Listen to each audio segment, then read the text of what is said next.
podendo compartilhar um pouco daquilo que Deus tem feito nas nossas vidas e daquilo que ainda Deus irá fazer. Porque eu creio que realmente Deus, Ele tem uma promessa para as nossas vidas. Ele tem algo que nós não entendemos muitas vezes. Ou muitas vezes nós passamos por crises, situações e a gente fala assim: será que Deus existe? Não sei vocês, mas quantos já se perguntaram se Deus existe? Quantos já se perguntaram se aquilo que aconteceu era realmente Deus fazendo? Quando a perfeita vontade de Deus é realizada nas nossas vidas. E eu confesso para você que essa palavra entrou no meu coração nesse final de semana, conversando com um dos meus heróis da fé, e eu pude perceber que realmente a vontade de Deus era sempre perfeita. Eu não sei vocês, mas quando nós fomos enviados lá para a Itália ser missionário, depois de 3 meses começou a pandemia. Vamos imaginar isso? Depois de 3 meses tudo fecha, os planos, as expectativas, tudo por água abaixo. E naquele momento a gente ainda tem que entender que a vontade de Deus ela era boa, agradável e perfeita. Só que muitas vezes na nossa caminhada a gente não consegue ter esse entendimento sobre realmente que a vontade dele é boa, que a vontade de Jesus ela é perfeita nas nossas vidas. Mas sabe por quê? Porque nós muitas vezes não conhecemos Jesus. Nós não entendemos quem Ele realmente é. Eu vou fazer uma dinâmica com vocês. Quando vocês me conhecem pela primeira vez, vocês confiam em mim 100%? Não, vocês não confiam em mim 100%. Ninguém confia em ninguém quando acaba de conhecer. A gente sempre tem uma dúvida. Ou ao longo do tempo, quando a gente não tem intimidade, a gente não confia nas pessoas. A gente não se entrega para uma amizade, para um relacionamento, porque a gente não confia. Sabe por quê? Porque a gente realmente não sabe quem aquela pessoa é. Só que muitas vezes esse é o nosso relacionamento com Jesus. Nós começamos a caminhar um dia tocado pela presença de Deus, nós nos sentimos emocionados, levantamos a nossa mão, aceitamos Jesus como Senhor e Salvador, e começamos uma caminhada, mas muitas vezes nós não conhecemos Jesus como Ele é, o que Ele pode fazer, o que Ele pode transformar nas nossas vidas, e a gente continua a nossa caminhada. Um dia a gente está bem, outro dia a gente está mal. Um dia está muito difícil, Jesus não existe, isso aqui não pode acontecer. Outro dia, uau, glória a Deus, milagre do Senhor, são uma bênção. Por que esse alto e baixo? Porque nós realmente não conhecemos Jesus. E eu posso comprovar para vocês, porque eu passei por isso. Eu tive uma conversão assim, muito rápida, sobrenatural. Deus fez tantas coisas na minha vida. E Deus começou a falar sobre o projeto missionário, sobre nós irmos para outras nações. Só que, eu não sei você, mas para mim era muito distante outras nações. Quando eu via missionários falando, não, você vai para outras nações, declarando palavras da minha vida, eu falava, não, isso não existe. Mas dentro de mim, desde pequeno eu declarava que eu ia morar fora. Tinha algo dentro de mim que gritava pelas nações, mas eu não sabia, porque eu não conhecia o dono do ouro e da prata, que pode todas as coisas. Então eu sempre caminhava com uma visão talvez um pouco limitada. Só que o que eu quero dizer para vocês é que Jesus é real. Ele levanta do lixo príncipes e princesas e faz se assentar em lugares celestiais junto a Ele. É isso que Ele faz. Ele nos transforma de glória em glória. É como diz a palavra no Velho Testamento, que a luz da aurora brilha até ser dia perfeito. Então o nosso processo é um processo de conversão. Talvez vocês olham para trás e falam assim, nossa, eu acho que eu perdi o primeiro amor. A igreja de Éfeso, ela perde o primeiro amor, por quê? Porque ela perde a essência de quem é Cristo. Ela perde a essência de viver realmente para Jesus. Então eu quero compartilhar com vocês aqui uma palavra que eu tenho certeza que ela vai transformar as nossas vidas hoje. É uma pergunta, na verdade. Quem é Jesus para você? Quem é Jesus para você? Porque muitas vezes as pessoas perguntam para nós, quem é Jesus? E nós temos na ponta da língua, Jesus é o Filho de Deus. Jesus é do terceiro da Trindade, Deus Pai, Deus Filho e Deus Espírito Santo. Então nós sempre temos na ponta da língua uma palavra sobre Jesus. Jesus transformou as nossas vidas. Mas será que nós conhecemos Jesus realmente? Eu quero te fazer essa pergunta, porque essa pergunta foi o que o Senhor fez comigo. Quando eu cheguei lá na Itália, passando por todas essas situações, tantas dificuldades, porque é muito fácil, né? Não sei se todos conhecem a igreja de Barueri, mas é muito fácil você sair de uma estrutura grande. É muito fácil você beber de um poço que você não ajudou a cavar. É muito fácil. É fácil. Você chega lá, o poço está lá, é maravilhoso. Só que o que vocês estão fazendo aqui é algo sobrenatural. Vocês estão cavando o poço para que outros possam vir. Vocês estão fazendo com que pessoas conheçam Jesus, porque vocês estão sacrificando a vida de vocês. E isso não tem preço. Porque eu tenho certeza que dessa igreja sairá muitos jovens missionários para outras nações, para a Europa, para os Estados Unidos. Deus vai fazer isso, é possível tudo isso. É possível tudo isso, mas só é possível quando nós conhecemos realmente Jesus. Então nesse processo, Deus falou comigo: você me conhece? Você conhece Jesus? Realmente? Você conhece? E Ele falou: eu quero te levar para as Escrituras. Porque eu tenho certeza que depois desse dia a minha vida não foi mais a mesma, porque eu pude ver quem é Jesus na minha vida. E começando em João 15, 1,5 diz assim: eu sou a videira verdadeira, e o meu pai é o lavrador. Todos os ramos que não dão uvas ele corta, embora eles estejam em mim, mas os ramos que dão uvas, ele poda a fim de que ficam limpos e deem ainda mais uvas. Vocês já estão limpos por meio dos ensinamentos que eu lhe tenho dado.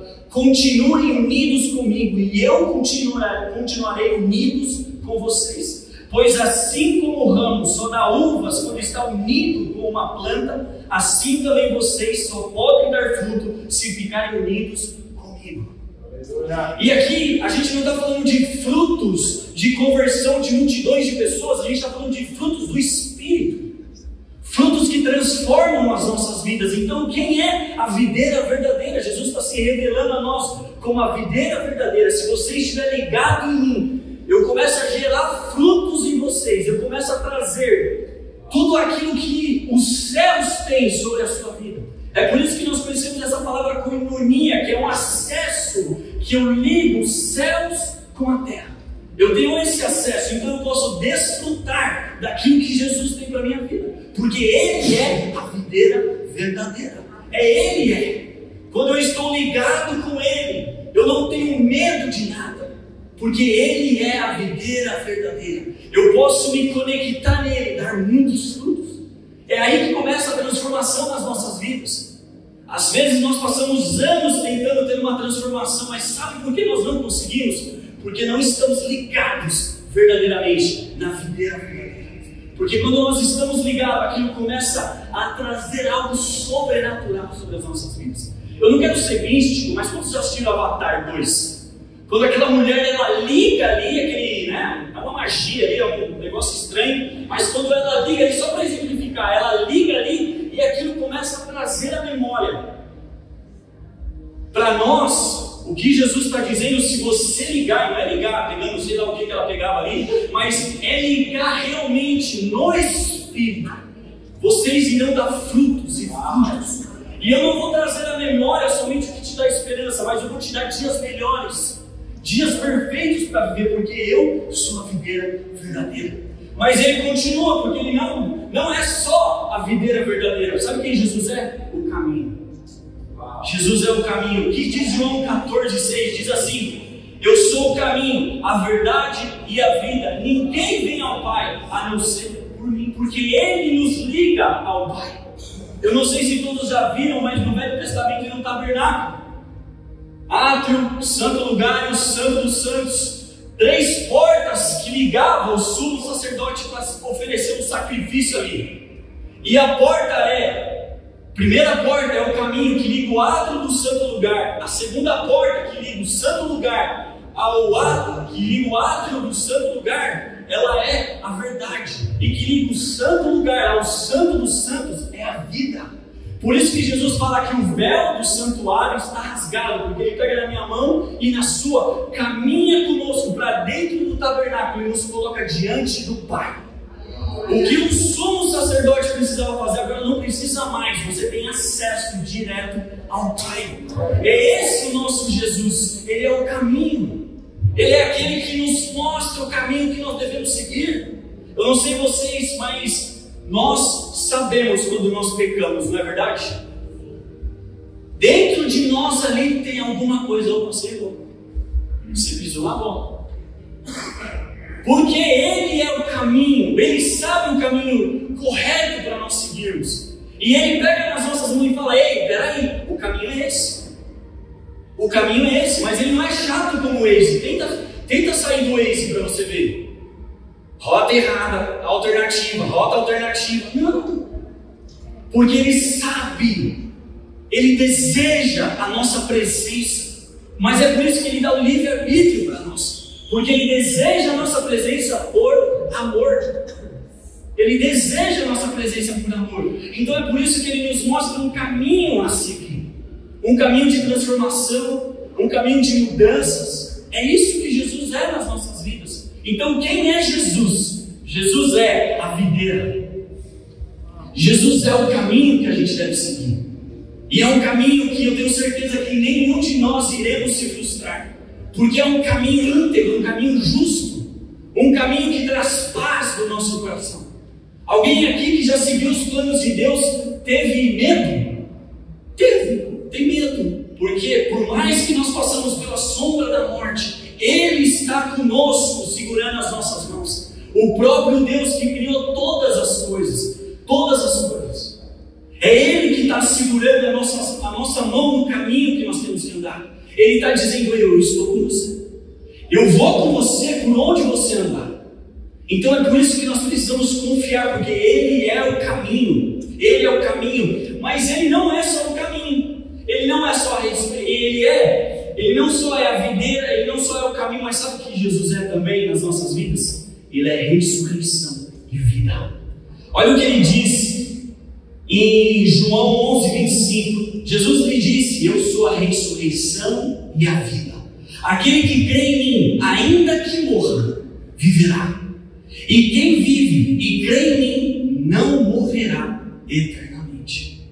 Jesus é vida para nós. É uma vida eterna, onde nós podemos ter a oportunidade de desfrutar uma vida inteira, a eternidade com o nosso Senhor. Ele é como esse pedacinho aqui. Acho que vocês já devem ter visto essa dinâmica. Mas a nossa vida, ela é como... Vamos imaginar aqui que aqui é a eternidade.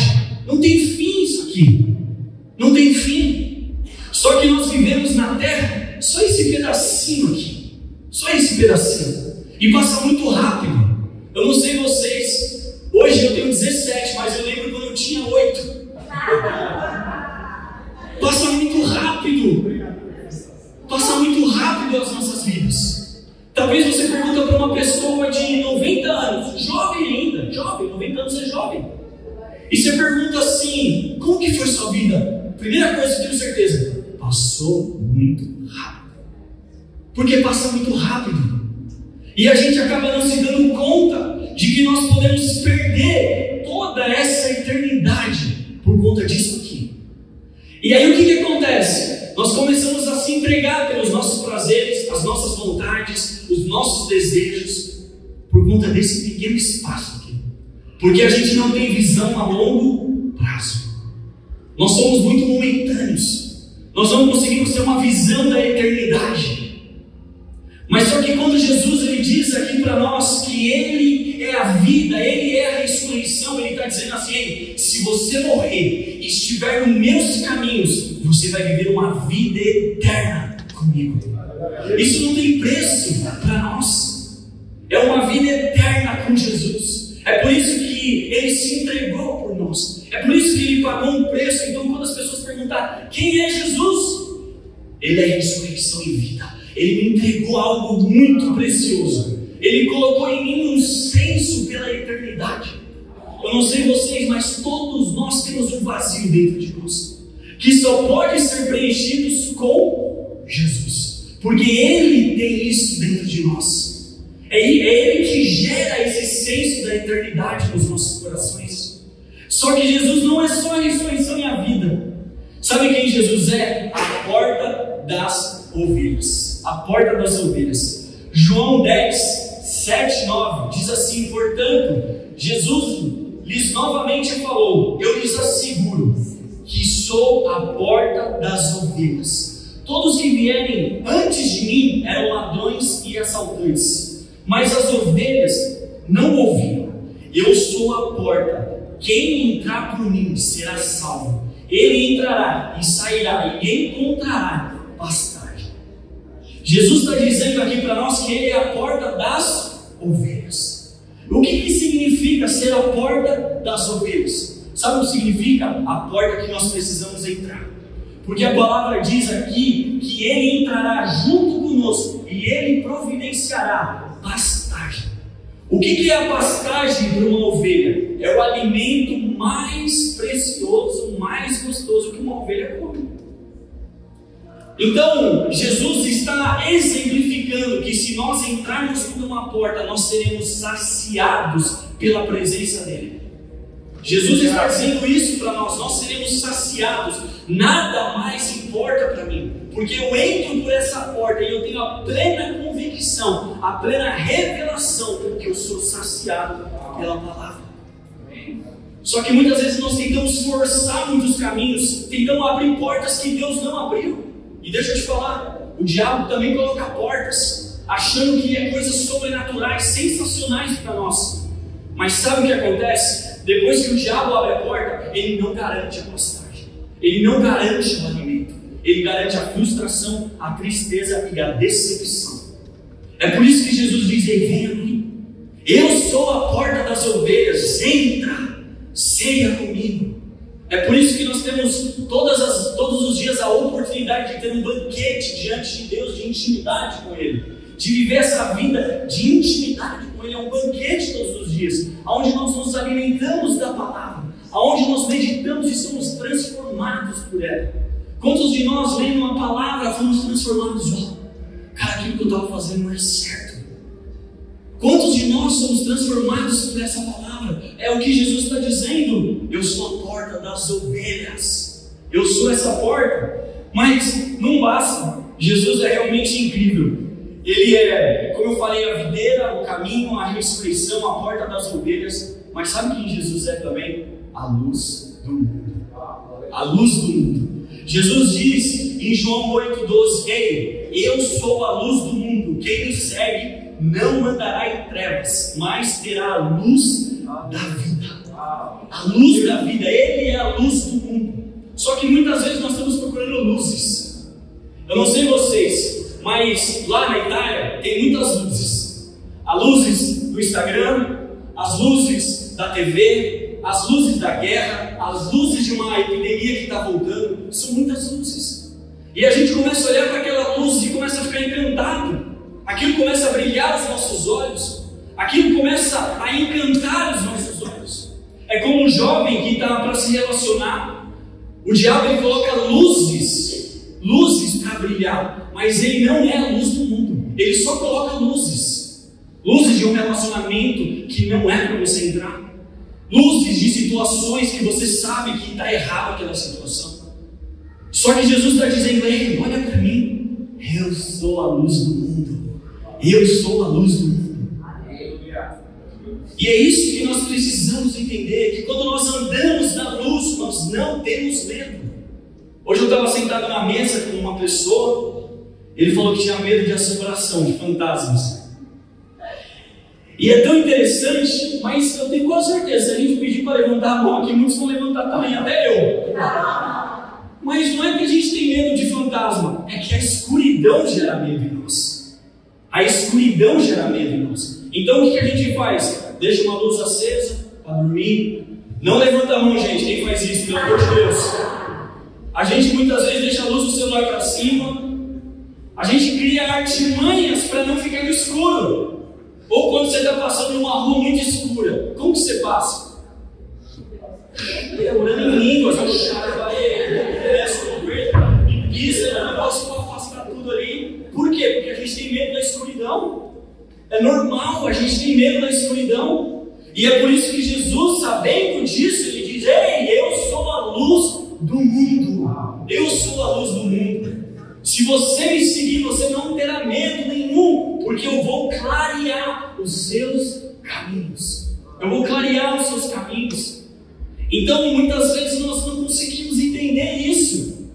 Nós somos ofuscados por tantas luzes. Tantas luzes chamam a nossa atenção. Mas o que Jesus deseja é que só uma luz brilhe diante de nós, que é a luz dele sobre as nossas vidas, que é a luz dele. Só que Jesus é incrível, ele não só é a luz do mundo.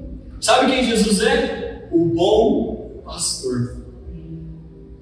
João 10, 11, 14 diz assim: eu sou o bom pastor. O bom pastor dá a vida pelas ovelhas. O mercenário que não é pastor, a quem as ovelhas não pertencem, vê o lobo chegar, abandona as ovelhas e foge. E o lobo as rapta e dispersa, porque é mercenário e não se preocupa com as ovelhas. Jesus diz: olha essa declaração para mim e para você. Eu sou o bom pastor. Eu sou o bom pastor. Conheço as minhas ovelhas, e as minhas ovelhas me conhecem. Cara, com essa declaração a gente não precisa ser conhecido por ninguém. Já é uma declaração incrível de Jesus dizendo para nós: ei, eu te conheço. Eu sei o que você está passando. Eu sei as situações que você está enfrentando, mas ei, olha para mim, eu te conheço. Eu sou o bom pastor. Mas eu aprendi uma coisa muito interessante sobre ser o bom pastor. Em Lucas 15, de 1 a 10, diz assim: todos os publicanos e pecadores se aproximaram dele para ouvi-lo. Então, os publicanos não eram pescadores não, eram pecadores mesmo ali. Eles se ajuntavam para ouvir Jesus falar. Eles estavam ali, os fariseus e os escribas murmuravam. Vamos imaginar essa cena? Jesus aqui falando e as pessoas assim: esse cara não sabe de nada. Imagina, vamos imaginar isso. E eles estavam lá: este homem recebe pecadores e come com eles. Os fariseus e os escribas estavam dizendo assim: tá vendo esse homem aí, Jesus? Ele recebe os pecadores, só que além de eles receber, ele come na mesa com os caras. Está errado. Na mente dele estava tudo errado. Então, ele lhes contou esta parábola. Olha a inteligência e a capacidade de Jesus. Qual de vocês, se tiver 100 ovelhas e perder uma, não deixará as 99 no deserto e irá atrás e colocará ela em seus ombros, a ovelha perdida até encontrá-la? Quando a encontrar, coloca em seus ombros, todo contente, vai para casa, chama os seus amigos e vizinhos e diz: alegrem-se comigo, porque encontrei a ovelha perdida. E eu lhes digo que haverá mais alegria no céu por um pecador que se arrepende do que por 99 justos que não precisam de arrependimento. Gente, vamos imaginar isso aqui. O bom pastor. Eu aprendi uma coisa lá na Itália. Eu fiquei imaginando, porque lá tem muito campo assim, muito lugar de pastagem, e tem muitas ovelhas e muitos pastores. E aí eu fiquei curioso de entender um pouquinho como que significava esse processo. Vamos imaginar que uma ovelha, ela pesa de 50 a 60 quilos, mais ou menos. Ela pesa de 50 a 60 quilos. Os pastores consideram que uma ovelha perdida do seu campo de pastagem, ela está a 2 ou a 3 quilômetros de distância, que é impossível elas encontrarem um caminho de volta. O que Jesus está falando para os fariseus e para os escribas? Ele está dizendo assim: a alegria nos céus vai ser quando eu encontrar aquela ovelha. Só que é interessante, porque vamos imaginar a gente percorrer 3 quilômetros com uma ovelha no ombro. Vamos dizer que para o homem é praticamente impossível você carregar de 50 a 60 quilos por 3 quilômetros. É praticamente impossível, e Jesus sabia disso. Jesus sabia da natureza do homem também. E aí eu entendi uma coisa. Quando Jesus ele declara isso sobre o bom pastor e faz essa comparação com esse texto de Lucas, essa ligação do bom pastor, que deixa as 99 para ir lá, Sabe o que ele diz quando coloca nos ombros? E os pastores fazem isso. Os pastores, quando uma ovelha se perde, ele percorre todo esse processo de quilômetro. Todo esse processo. Porque ele tem alegria em encontrar aquela ovelha perdida. Só que quando ele encontra aquela ovelha perdida, sabe o que ele faz? Como a Bíblia diz, coloca nos ombros. Só que, cara, olha isso que interessante. O pastor caminha mais ou menos de 10 a 15 metros com a ovelha no pescoço. A ovelha sente o cheiro do pastor. Ele coloca a ovelha de novo no chão. Sabe o que acontece? A ovelha começa a seguir o pastor de novo no caminho correto. Às vezes você está tentando converter alguém, só que ainda está faltando um pouquinho do cheiro do bom pastor. Aí a gente até tenta colocar a pessoa aqui discipulado do céu do ombro, mas vai chegar um processo de andar 2, 3 quilômetros e a gente não vai aguentar. Ela vai ver as nossas falhas, as nossas limitações, porque a gente não está fazendo com que ela sinta o cheiro do bom pastor. Aquele que realmente dá a vida pelas suas ovelhas, aquele que conhece as suas ovelhas. Então Jesus, quando nós conhecemos Ele, nós muitas vezes nos desviamos, Ele chama você de volta, Ele te coloca no pescoço e diz: ei, sente o cheiro do bom pastor.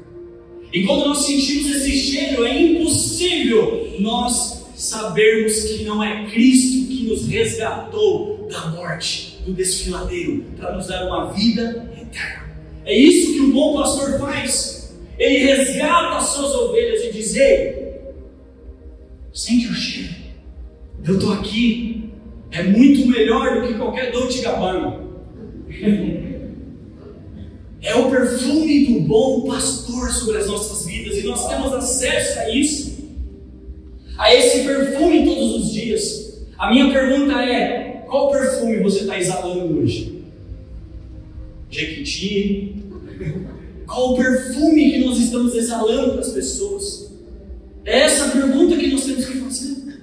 Porque muitas vezes nós falamos, somos muito bons em falar, mas será que as pessoas estão olhando nos nossos olhos e encontrando Cristo em nós? Encontrando um bom pastor nas nossas vidas, no nosso trabalho, na nossa escola? Será que eles estão encontrando na nossa casa o bom pastor? Aquele que dá vida pelas ovelhas. Então Jesus quer, Ele deseja isso de nós, essa conexão com Ele. É por isso que a palavra diz que as misericórdias do Senhor se renovam todos os dias nas nossas vidas. Porque sem elas nós seríamos consumidos. Vai ser a misericórdia dele sobre as nossas vidas. É Ele trazendo que Ele é a videira. É Ele trazendo que Ele é o caminho, a ressurreição. É Ele trazendo, abrindo a porta para nós. É Ele dizendo: eu sou a luz do mundo e eu sou o bom pastor. O bom pastor, aquele que dá vida pelas ovelhas. Só que olha que interessante, ainda falta uma. Jesus é o pão da vida. Jesus é o pão da vida. Jesus lhe disse: eu sou o pão da vida. Aquele que vir a mim nunca mais terá fome, e aquele que crê em mim nunca mais terá sede. Ele é o pão da vida. O pão da vida. Eu não sei vocês, mas como nós ficamos quando estamos com muita fome? Muitos ficam bravos, irritados, muitos ficam angustiados. É por isso que Jesus usa esse termo, que Ele é o pão da vida. Porque muitas vezes nós estamos nos alimentando de outras coisas. E o que isso produz em nós? Tristeza, decepção, tanta coisa. Porque nós não estamos nos alimentando, não de Cristo, não do pão da vida. E aí nós não sabemos, porque aquilo que nos alimenta nos transforma para o bem ou para o mal.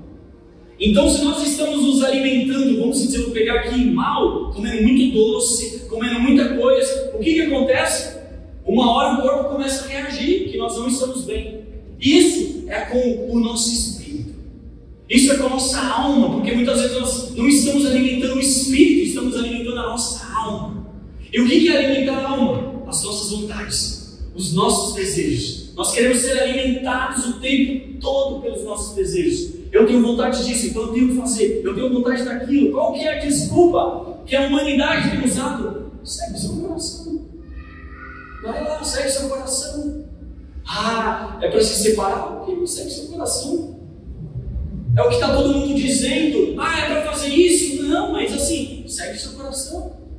Só que a palavra de Deus diz que o nosso coração é enganoso. É por isso que nós precisamos nos alimentar do Espírito. Porque quando nós conhecemos quem é Jesus, nós nos alimentamos todos os dias dessa fonte inesgotável de sabedoria. É inesgotável. Essa fonte que gera em nós algo sobrenatural, gera em nós o contentamento. Porque muitas vezes nós estamos nos alimentando de tantas coisas, mas por mais que nós queremos, aquilo não gera um contentamento nos nossos corações. A gente sempre quer mais. A gente pode ver com a questão de recursos financeiros, dinheiro. Talvez você conhece alguém que se alimenta daquilo, quanto mais a pessoa tem, mais ela deseja aquilo. Então nós precisamos entender o que realmente Jesus está querendo dizer quando Ele é o pão da vida. É o pão que gera vida em nós, que gera transformação em nós. Então quando nós começamos a comer desse pão, nós começamos a o quê? A sentar na mesa com o Rei dos Reis, Senhor dos Senhores. Só que muitas vezes nós ainda estamos comendo migalhas daquele pão. Só que Jesus está dizendo: ei, eu sou o pão da vida. Vem em mim, vem em mim, vem se alimentar de mim, que você tem uma vida plena. Se alimenta de mim. E esse pão faz com que nós possamos viver uma vida de integridade.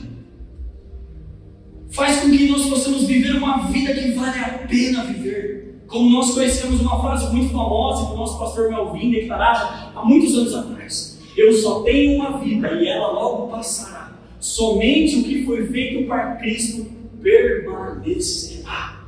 Imagina! Eu fico imaginando aquela palavra que diz que as pessoas chegarão diante de Jesus e vão dizer assim: Jesus, eu expulsei demônios. Jesus, eu falei do Senhor para tantas pessoas. Isso gera um temor no meu coração. Isso gera um temor no meu coração. Eu falei disso, eu fiz aquilo e tal. Jesus olha para ele e diz assim: aparte de mim, porque eu não vos conheço. Sabe por quê? Não é porque eles não fizeram, eles fizeram.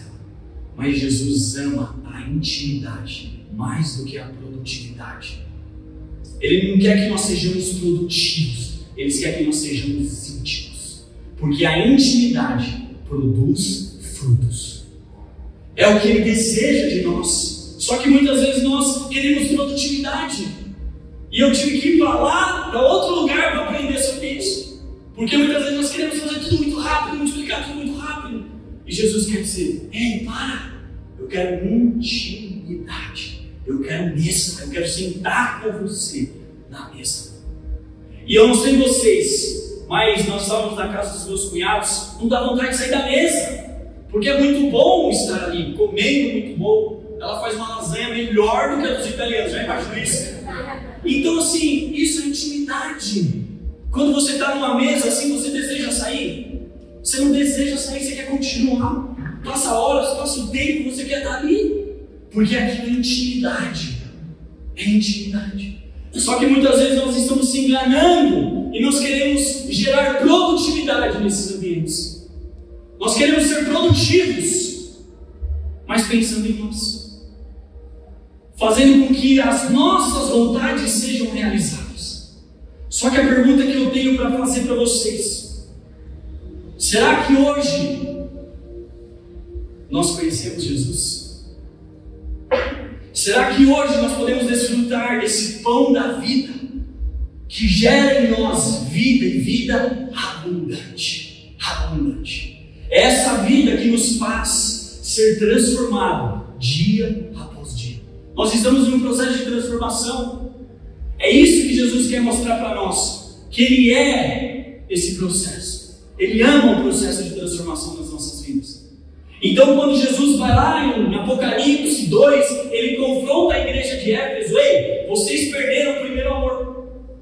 A igreja de Éfeso estava achando que estava balando. Tinha telão de LED, parede preta, câmera de H5 top. Estava tudo perfeito lá. Estava tudo perfeito, estacionamento para 1000 carros. Estava tudo funcionando na igreja de Éfeso. Vamos imaginar isso? Estava tudo perfeito, gente. Jesus chega, você recebe uma carta. Eu imagino o pastor da igreja de Éfeso indo buscar a carta. Pô, pega lá a carta lá para mim, por favor. O cara vai pegar, entra lá, chega naquela sala presidencial, entrega a carta, e aí ele abre a carta.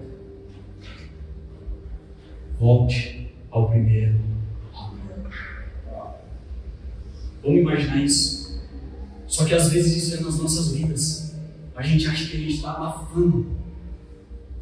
Às vezes a gente acha que a gente está, uau, sou incrível. E Jesus está dizendo para nós: ei, volte ao primeiro amor. É isso que Jesus fez aí. Igreja de Éfeso, lembra quando Paulo vai para Éfeso em Atos? Que ele chega e encontra alguns discípulos ali e pergunta para aqueles discípulos: ei, vocês receberam o Espírito Santo? Aqueles moradores de Éfeso dizem: não recebemos. Paulo então agora receba o Espírito Santo. E a partir daquele momento a igreja de Éfeso tem um crescimento exponencial, fantástico, porque eles entenderam o primeiro amor. Só que essa pergunta também é para aqueles que estão muito na igreja há muito tempo. Nós realmente conhecemos Jesus? Nós realmente sabemos o que Ele pode fazer nas nossas vidas? Eu queria te convidar a ficar em pé agora nesse momento.